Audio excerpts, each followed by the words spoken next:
Voilà pour les mesures qui concernent les particuliers. Je vous propose de vous présenter maintenant les mesures qui concernent les entreprises. Elles sont tout de même assez nombreuses. La première, ça fait un petit moment qu'on en parle déjà, c'est le taux réduit d'impôt sur les sociétés de 15% applicable dans les TPE et les PME. Vous vous souvenez que jusqu'à présent, les bénéfices réalisés à hauteur de 38 120 étaient soumis à un taux d'IS de 15%, l'excédent désormais à un taux d'IS de 25%. Il y avait des conditions à respecter, et notamment avoir un chiffre d'affaires. Alors on avait relevé le seuil il y a quelques années, qui n'excède pas 10 millions d'euros hors taxe, être soumis bien sûr à l'IS, avoir un capital entièrement libéré et avoir son capital détenu par des personnes physiques ou par une société à un seul échelon. Et cette société elle-même détenue par au moins 75% par des personnes physiques. Eh bien, on a décidé dans le cadre de la loi de finances pour 2023 de relever ce plafond d'imposition des bénéfices autoréduits. Donc, on fait passer le seuil de 38 120 à 42 500 euros dès les exercices clos le 31 décembre 2022. Donc, pour nos clôtures 2022, on va pouvoir appliquer donc ce relèvement du plafond d'imposition des bénéfices auto-réduits d'imposition sur les sociétés. On avait, au Conseil national et dans nos échanges parlementaires, poussé la mesure. On avait souhaité un seuil plus élevé. Les parlementaires aussi, d'ailleurs, qui avaient proposé 50 000 euros, ce qui nous paraissait être un bon seuil. Il y en a qui avaient même été jusqu'à 60 000 euros. Pour des raisons budgétaires, vous voyez que le gouvernement a retenu le plafond de 42 500 euros. Oui, et ce taux concerne toutes les sociétés à l'IS et on le verra également l'entrepreneur individuel qui va opter à l'IS. Et quand toutes les sociétés, parce que tout simplement, il y avait eu des amendements qui voulaient exclure du bénéfice du taux réduit d'IS les sociétés civiles à prépondérance immobilière qui étaient à l'IS. Donc, juste pour vous dire que ça n'a pas été retenu du tout. Donc c'est pour tout le monde. Tout le monde passe à 42 500 euros voilà. De taux réduit d'IS dès le 31 décembre 2022. Les obligations déclaratives ne sont pas supprimées, vous le savez, vous le faites par le biais de vos logiciels, qu'il y a un certain nombre il y a deux annexes qu'il faut remplir pour pouvoir bénéficier du taux réduit d'IS, répartition du capital social, même si on l'a déjà fait dans un certain nombre de formulaires, et le calcul, la détermination du bénéfice imposable au taux réduit. On se bat, on échange avec l'administration depuis plusieurs années maintenant pour que ces obligations déclaratives soient supprimées, mais ce n'est pas le cas, alors même que si jamais on ne respecte pas les obligations déclaratives, ça ne remet pas en cause l'application du taux réduit d'impôt sur les sociétés. On a eu du nouveau aussi sur un sujet important, c'est l'amortissement fiscal et comptable d'ailleurs des fonds commerciaux. Oui, vous vous souvenez, la loi de finances l'année dernière, on vous avait rappelé le principe, parce que comptablement les règles avaient été fixées et fiscalement on n'avait pas de position. Et donc on avait eu en fin d'année 2021 un avis du Conseil d'État sur que faire de cet amortissement comptable pour les entreprises qui avaient amorti comptablement leurs fonds commerciaux. Eh bien là, en l'occurrence, suite à cet avis du Conseil d'État qui disait, le principe, posait un principe de dire, voilà, l'amortissement passé en comptabilité sur les fonds commerciaux est non déductible fiscalement. Donc on avait un avis du Conseil d'État et la loi est venue entériner ce principe. Donc aujourd'hui, dans le Code général des impôts, il est expressément prévu que si comptablement il y a un amortissement du fonds commercial, fiscalement, en principe, il est non déductible. Et puis, en l'occurrence, on a quand même apporté un tempérament à cette mesure, histoire d'avantager le repreneur, parce que si on regarde aujourd'hui nos codes, notre législation fiscale, les mesures en faveur du vendeur sont nombreuses, celles du repreneur très moindres. Et donc, cette disposition vise à permettre la déduction de l'amortissement, la déduction fiscale de l'amortissement comptable pour les fonds commerciaux acquis entre le 1er janvier 2022 et le 31 décembre 2025. Donc, de manière temporaire, on admet fiscalement que l'amortissement passé en comptabilité sur un fonds commercial soit déductible fiscalement.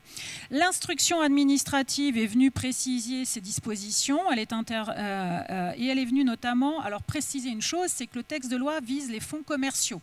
Et le fonds commercial la question tout de suite qui est venue, et vous êtes nombreux dans la salle à nous peut-être à y avoir pensé, que fait-on des fonds libéraux, des fonds artisanaux, des fonds agricoles, fonds commercial, qu'est-ce que ça signifie? Et donc c'est l'instruction administrative qui a dit que la règle temporaire qui va s'appliquer pour donc ces fonds commerciaux vise également les fonds libéraux, les fonds artisanaux et les fonds agricoles. Donc aujourd'hui, l'acquisition d'un fonds libéral peut bénéficier de cette déductibilité fiscale.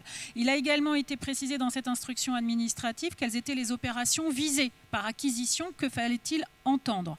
Eh bien là, pareil, l'instruction administrative vous a dit qu'il s'agit de toutes les acquisitions dans le cas d'une cession à titre onéreux, opération de fusion et opération d'apport. Mais bien entendu, parce que en l'occurrence, à chaque fois qu'il y a une disposition, bien ce qu'on cherche, c'est à trouver la faille. Eh bien, certains se sont dit, je vais me vendre à moi-même et donc pouvoir bénéficier ou faire un apport à moi-même. En fait, quand on dit à soi-même, en tout cas une société contrôlée par la même personne qui était jusqu'à présent propriétaire de ce fonds, eh bien la loi de finances rectificative de cet été a dit, eh bien non, l'amortissement comptable de ce fonds commercial acquis depuis le 18 juillet 2022 et aujourd'hui, et maintenant, eh bien, ne pourront pas être déductibles fiscalement dès lors que cette cession, donc que ce soit un apport ou une vente, soit réalisée entre personnes morales liées entre elles, au sens de l'article 39.12, ou personnes détenues par une même personne physique. Donc autrement dit, vous étiez entrepreneur individuel, vous aviez un fonds commercial, vous l'apportez à une société, eh bien, c'était pas possible aujourd'hui, depuis le 18 juillet 2022, de bénéficier de ces dispositions de déductibilité de l'amortissement. Je suis en entreprise individuelle, je passe en société depuis le 18 juillet. Ça marche plus. Alors on se dit, tant mieux si je l'ai fait avant, si je l'ai fait entre le 1er janvier 2022 et le 18 juillet 2022. Eh bien non, si cet apport, comme tu viens de le dire, a été fait, cet apport d'entreprise depuis le 1er janvier jusqu'au 18 juillet, eh bien l'administration fiscale le précise expressément dans sa doctrine, elle pourrait requalifier l'opération en abus de droit si tous les éléments, si l'opération n'a été faite que dans le but de bénéficier de la déductibilité de l'amortissement fiscal. Donc attention à ces dispositions. Et donc par rapport à ça, en l'occurrence, on nous a précisé ce qu'il fallait entendre par entreprise liée au sens de l'article 39.2.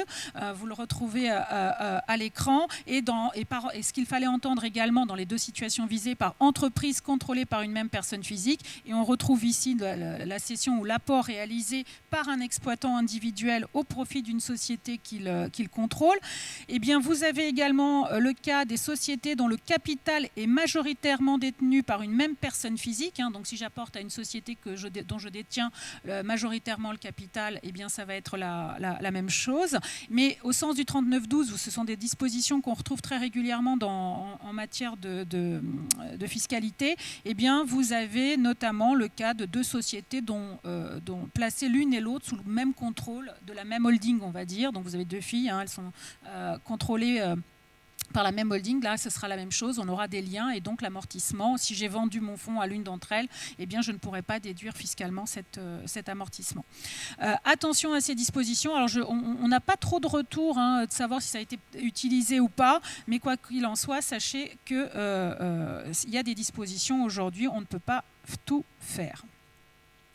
Autre disposition, vous savez qu'aujourd'hui on est très tourné vers l'économie d'énergie et notamment une des dispositions qui a été introduite dans la loi de finances, c'était de préciser le régime d'imposition des subventions reçues dans le cas des certificats d'économie d'énergie, voire dans le cas des subventions versées par des organismes de l'Union européenne pour justement favoriser tout ce qui est économie d'énergie. Dans le cas des certificats d'économie d'énergie, c'est souvent les fournisseurs qui, pour inciter les entreprises, enfin leurs clients entreprises, à changer leur matériel ou leurs investissements, vont leur accorder des aides. Et donc ces aides, il fallait savoir, quand l'entreprise l'apercevait, si elle était taxable ou si on pouvait étaler son imposition. tant que la loi de finances, jusqu'à la loi de finances de 2023, eh bien, il fallait imposer cette aide immédiatement. C'est-à-dire qu'on appliquait le principe général, hein, on a perçu l'aide, eh ben, on l'impose tout de suite. Et là, la loi de finances a changé les règles puisqu'elle permet d'opter pour un régime d'étalement. Ça veut dire quoi? Ça veut dire qu'on va, cette subvention, l'imposer au rythme de l'amortissement du bien financé à l'aide de la subvention reçue. Donc ce sera beaucoup plus favorable pour l'entreprise et ça s'applique dès à présent puisque c'est pour les exercices clos à compter du 31 décembre 2022. Et ces dispositions de permettre l'étalement, comme je vous le disais, s'appliquent également aux aides versées par les organismes de l'Union européenne. Un autre dispositif qui va... très sectorisé, c'est les agents généraux d'assurance qui exercent en individuel et lorsqu'ils partent en retraite, eh bien, la question, vous savez que le texte aujourd'hui du Code général des impôts prévoit qu'un agent général d'assurance qui part en retraite a la possibilité, comme n'importe quel indépendant, de bénéficier des dispositions d'exonération de sa plus-value, de cession de son, donc là en l'occurrence du mandat d'agent, eh bien, de l'exonération départ en retraite. Alors, l'exonération de départ en retraite suppose le respect de différentes conditions, on va les voir, et elle va porter cette exonération uniquement sur l'impôt sur le revenu. Les prélèvements sociaux restent et demeurent dus. Donc CSG, CRDS, sur cette plus-value de départ en retraite, reste due. Que prévoit donc comme condition ce texte? La première, il faut que cet agent général d'assurance ait une activité depuis 5 ans, qu'il cède à titre onéreux son entreprise individuelle ou son fonds de commerce, qu'il parte à la retraite et que cesse son activité, et qu'il n'y ait pas de lien entre le cédant et le cessionnaire. La problématique de ce dispositif au regard des agents généraux d'assurance, c'est qu'il était prévu que le contrat qui indemnise l'agent d'assurance qui est en train de partir à la retraite, eh bien, que son contrat d'agent ait au moins une durée de 5 ans avant la cession, c'est-à-dire qu'il a dû exercer au moins pendant 5 ans. Et ensuite, on exige également de la part de cet agent sortant qu'il poursuive, son repreneur poursuive cette activité d'agent général d'assurance dans le délai d'1 an. Donc là, c'est là où le bas blesse, parce que s'il doit reprendre, le repreneur doit reprendre l'activité dans l'année, cela n'est pas en adéquation avec ce que vivent les autres entrepreneurs qui, eux, ont 2 ans pour reprendre, en l'occurrence, l'activité pour qu'elle soit cédée. Nous sommes toujours d'accord, chef? Oui, tout à fait. On est dans le cadre du dispositif que vous connaissez, hein, du 151 septies A, départ à la retraite dans l'entrepreneur individuel. On avait juste dans le libellé de l'article un petit paragraphe complémentaire qui visait les agents généraux d'assurance, puisque eux, en fait, ils ne revendent pas un fonds de commerce, c'est-à-dire qu'ils rendent le portefeuille qu'on leur a concédé pendant l'exercice de leur fonction d'agent général. Et ils perçoivent une indemnité de la part de la compagnie d'assurance. Et en fait, c'est l'administration fiscale qui, dans les conditions d'application, avait été extrêmement stricte, avait dit, attention, il faut 1 an, et pour que vous trouviez un repreneur, et pour que vous mettiez fin à votre mandat et que vous partiez à la retraite. Et là, le législateur a été beaucoup plus souple, puisqu'il a dit, eh bien, on va mettre cette fois-ci dans la loi, eh bien, qu'on passe ce délai 2 ans, hein, entre la cessation du mandat par la compagnie d'assurance et le départ à la retraite, et également délai de 2 ans pour trouver un repreneur, donc un nouvel agent général, à qui la compagnie d'assurance va donner mandat d'exploiter ce portefeuille d'assurés. C'est ça. Voilà pour les dispositions concernant les entreprises. Et un petit peu comme tout à l'heure pour les particuliers, les entreprises également font leur réduction et crédit d'impôt font l'objet d'aménagements. Alors des aménagements qui, si on pouvait résumer, c'est on les proroge. On aménage à la marge et on proroge les dispositifs. Ou on remet en place des dispositifs qui avaient disparu aussi. C'est possible. Aussi. Alors, le premier aménagement qui est en fait une reconduction une prorogation, jusqu'au 31 décembre 2024, eh bien, c'est le CIR dans le secteur textile, habillement, cuir. Crédit d'impôt recherche. Crédit d'impôt recherche, oui. c'est l'habitude. Donc pour le crédit d'impôt recherche, les entreprises qui sont dans ce domaine-là, eh bien, il faut respecter certaines conditions. Hein. Alors on pourrait y passer des demi-journées à développer le crédit d'impôt recherche. Ce qu'il faut retenir, c'est que si vous avez des clients qui interviennent dans le domaine du textile, habillement, cuir, pour lesquels ils sont éligibles au crédit d'impôt recherche, eh bien, les dépenses engagées jusqu'au 31 décembre 2024 vont ouvrir droit à ce crédit d'impôt. Voilà pour ce dispositif. Alors, il y a des conditions, on vous les a rappelées, mais vu qu'on le temps passe et qu'on a envie de... Je ne sais pas si vous êtes beaucoup confrontés voilà. au textile et au cuir, en tout cas avec vos clients, avec vos entreprises. Mais effectivement, sachez que si c'est le cas, c'est prorogé de 2 années supplémentaires.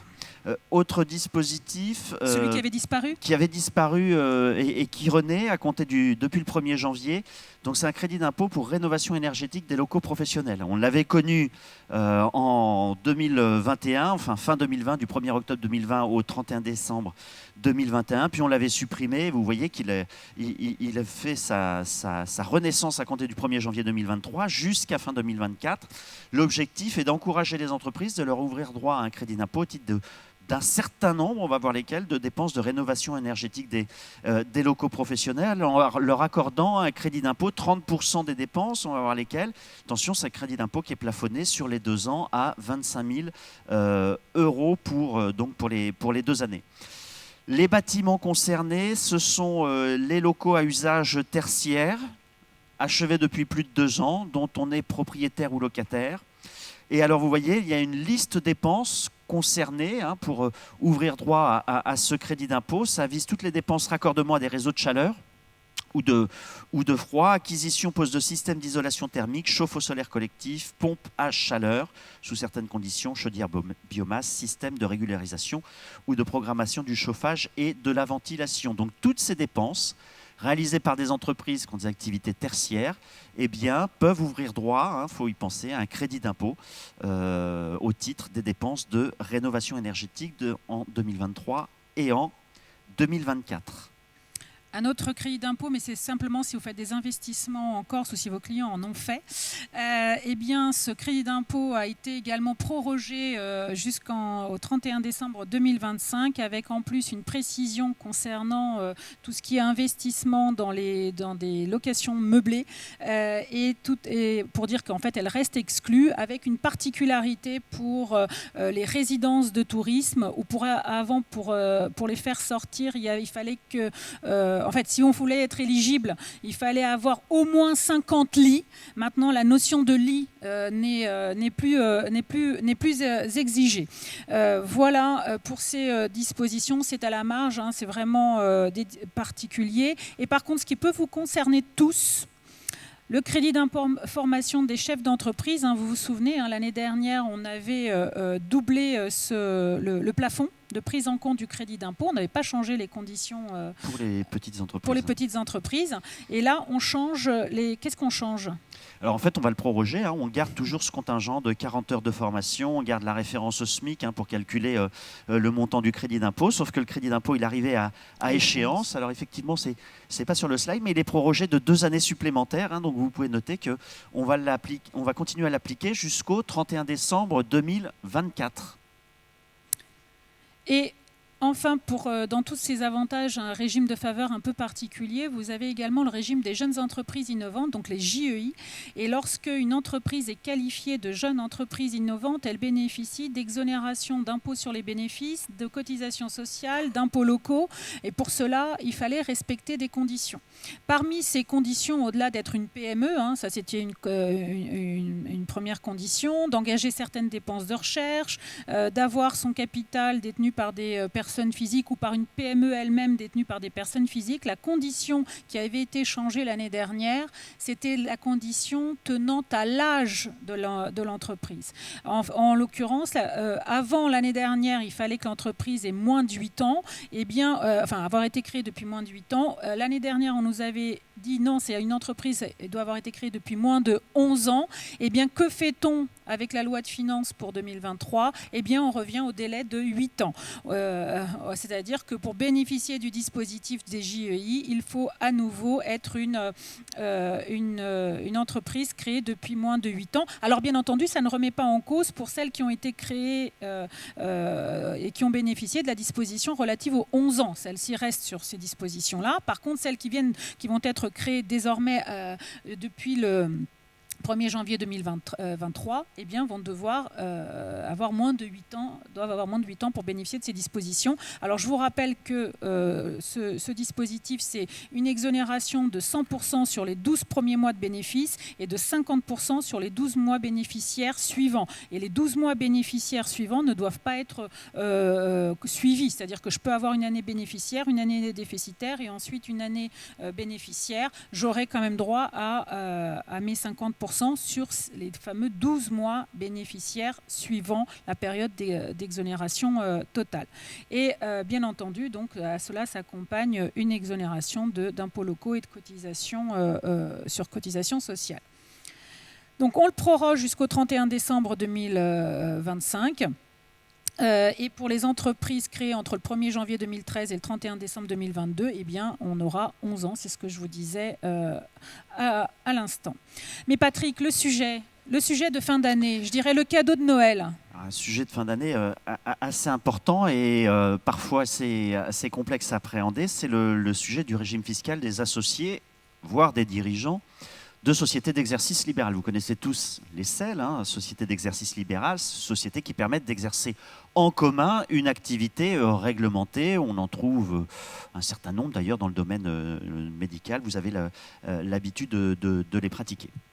Alors quel est le régime fiscal de ces associés ? C'était pas toujours clair. On n'a pas de disposition explicite qui vise le traitement du régime fiscal des associés de SEL dans le Code général des impôts. Donc, on est obligé de se retourner vers la doctrine administrative, savoir ce que l'administration nous dit, comment il faut faire, et puis le cas échéant, quand il y en a, vers la jurisprudence. Alors, quand on se tournait du côté des commentaires de l'administration fiscale, il y en avait plusieurs, à plusieurs endroits du bulletin officiel des finances publiques, mais qui visaient que certaines catégories d'associés ou de sociétés, on nous parlait beaucoup des CELARL, beaucoup moins des CELAS.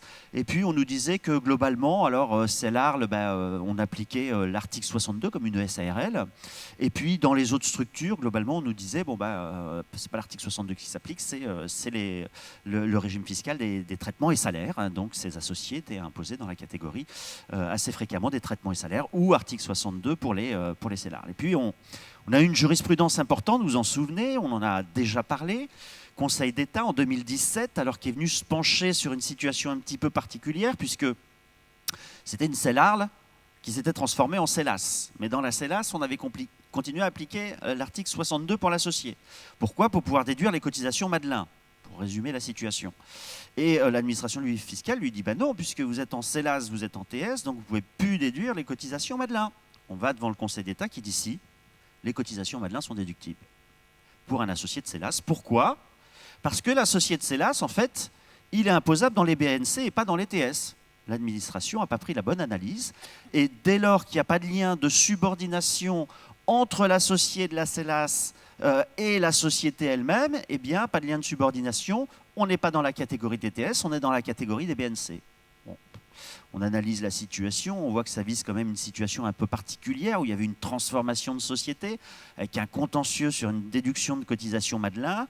On interroge l'administration fiscale qui ne change pas sa doctrine, mais qui, depuis, ça fait 3 ans qu'on en parle avec la DGFiP de cette difficulté, et qui nous dit, de toute façon, il va falloir un jour ou l'autre qu'on transpose la jurisprudence du Conseil d'État dans notre doctrine et qu'on la supprime, puisqu'elle n'est pas conforme à la jurisprudence. Et puis, on se met autour de la table avec d'autres professions libérales, notamment avocats et notaires, et évidemment, tout le monde veut l'article 62 parce qu'on peut déduire des cotisations Madelin. L'administration fiscale est, vous le savez, anti-article 62, pour le faire court. ce qui se comprend tout à fait, puisque c'est vraiment un régime spécifique, article 62, qui avait été créé pour les associés de SARL et qui puissent déduire leurs cotisations complémentaires, mais elle ne souhaitait pas en faire un régime général pour tous les associés de société. Donc on se retrouve devant une impasse jusqu'à la publication du 15 décembre dernier. Hein, on avait fait à l'époque une communication à la profession, puisque la DGFiP avait décidé de nous dire qu'elle transposer dans le BOFIP la décision du Conseil d'État, donc qui nous disait, dès lors que l'associé exerce des fonctions techniques, pour ces fonctions techniques, il relève de l'imposition de la catégorie des BNC, en l'absence d'un lien de subordination. Si on est en CELARL, il relève également des BNC, sauf si ces fonctions techniques sont indissociables de ses fonctions de gérant. Si on prend l'exemple des professions libérales, on voit très bien qu'on peut réussir à dissocier des actes médicaux des fonctions de gestion administrative d'une société. Donc, même les associés de CELARL devraient, en application de cette doctrine administrative, pour l'exercice de leurs fonctions techniques, pour les rémunérations qu'ils perçoivent au titre de l'exercice de leurs fonctions techniques, être imposés dans la catégorie des BNC. Donc, l'administration fiscale nous dit, le 15 décembre dernier, à compter du 1er janvier 2023, tous les associés de SEL, sauf exception, lien de subordination, fonction de gérant de SARL indissociable des fonctions techniques, mais si ce n'est pas le cas, toutes les rémunérations versées aux associés de SEL doivent relever de la catégorie des BNC.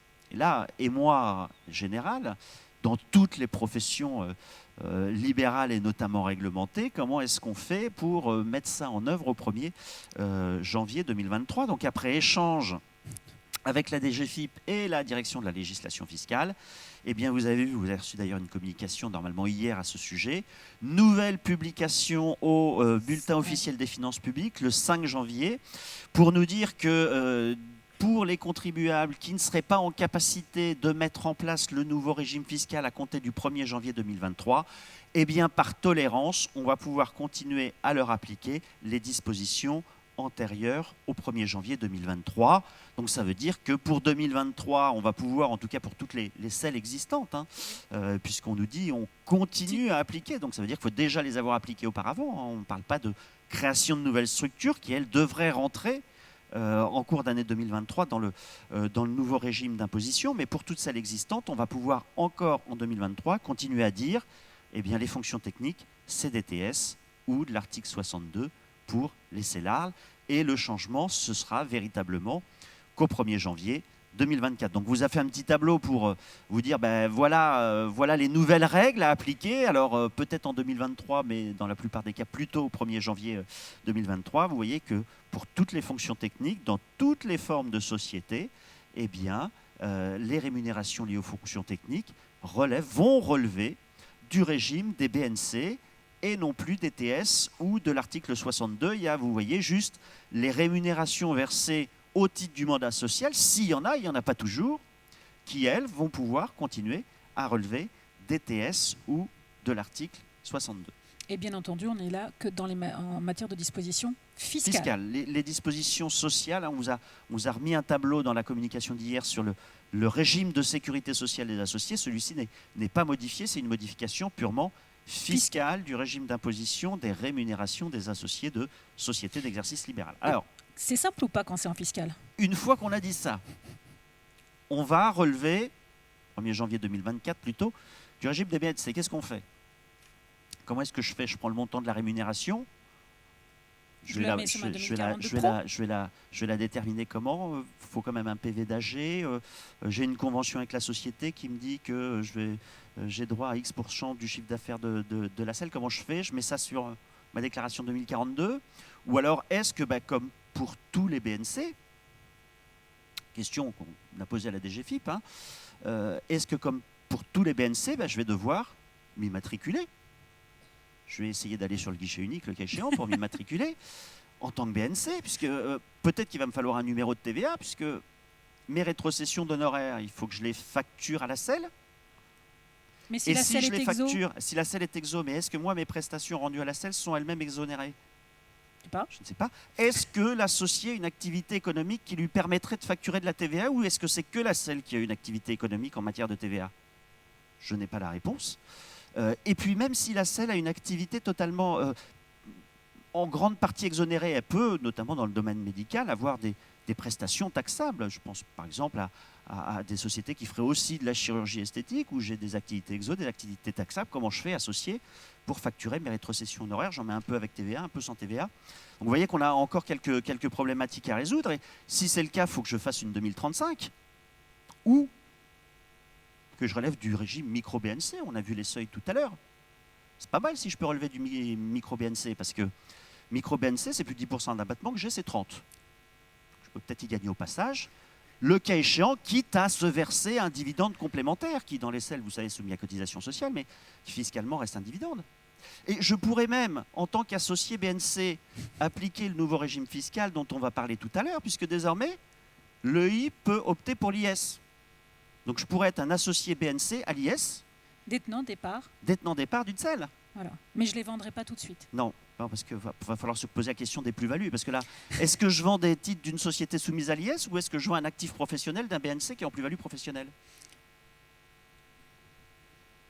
On continuera la discussion autour du cocktail. Pour l'instant, les aides énergie et je le suis sûr guichet que unique. vous avez encore plein d'autres questions sur le sujet. Donc vous voyez qu'on a gagné, on va dire, 1 an en matière de régime d'imposition des associés de SEL, mais on n'a pas encore commencé à répondre aux questions qui vont se poser le 1er janvier 2024, quand on va devoir mettre en œuvre ce nouveau régime fiscal des associés de SEL, mais avoir bien en tête cette réforme qu'il va falloir préparer d'ici la fin de l'année 2023 pour vos clients qui exercent en société d'exercice libéral. Ce n'était pas la loi de finances, mais bon. Mais c'était important. Mais c'est important.